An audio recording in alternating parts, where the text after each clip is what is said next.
Good evening and salutations, my BNB fans. This thing with hope, right, is really starting to irk me, starting to piss me off, and it's one of those things where it's just completely and utterly asinine. And I wish that she would just come out and admit that she had feelings for Thomas, she had an attraction to Thomas, and she acted on it.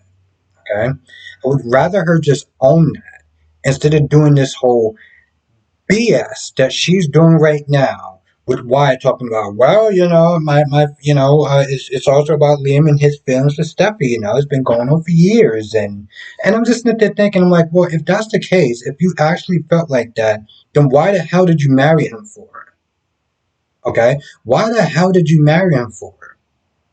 Because this literally comes out the blue.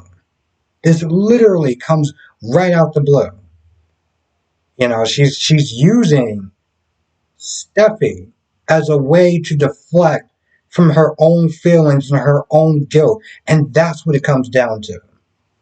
And it is laughable when I sit there and, during my live streams and stuff like that, and people are actually siding with this hope excuse BS. It's like, what?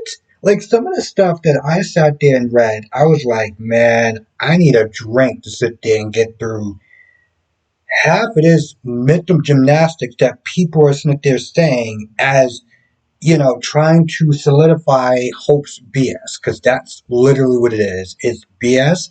It's laughable. It's pathetic, and it's one of those things where it's like, oh, let's deflect this. Wait, I don't look like that much of the bad guy of the villain. That's what it really came down to, and it's laughable. Anything else that she snipped there coming out her stupid mouth makes zero sense. Really does. Just own it. Just own it. I'd rather you just own it. Now, Liam and Steffi, I'm sitting there one. I was like, Steffi, why are you sitting there sitting with this guy? This guy literally sat there and kissed you twice without your consent, and you're like, hey, I just want to sit there and see how you're doing. Why? Why? In her mind, she's just like, oh, let's just forget about the kiss. This is after Liam was like, oh man, I respect your marriage. Even though I kissed you twice, but I still respect your marriage. And she's just like, oh, let's just forget about it. Let's just forget about it. Let's just forget it. Okay, idiot. Remember those words that you said, okay? Because when Finn comes at you sideways, I'm going to laugh my ass off. I'm going to sit there and be like, remember when you said, let's just forget about it?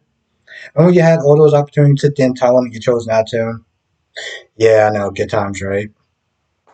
You got that going on. You got,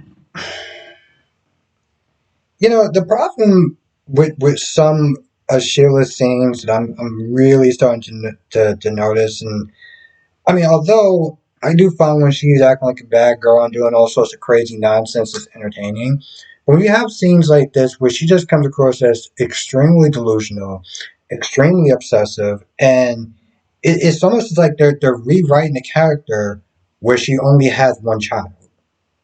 I only sit there and think about you and Hayes, and it's just so heartbreaking to know that I'll never sit there and be able to see you and my grandchild. And I'm like, and your other kids, right? Sure, you do realize you actually have other kids, right? Oh, they're just gonna write like she doesn't have. Okay, all right, cool. I guess that's fine. We're just gonna sit there and just rewrite history, sit there and play into this narrative of her being super obsessive with one child. You shouldn't be obsessive with any of your children, but I'm just they're saying like this is what they're doing because well, I gotta sit there and move the plot. Can't be like GH with all the, shoot 'em ups and bang, bang, bang. We gotta sit there and do things a little more stupid or something. I don't know. You got that going on. And then for some odd reason, because she keeps talking about you saved my life.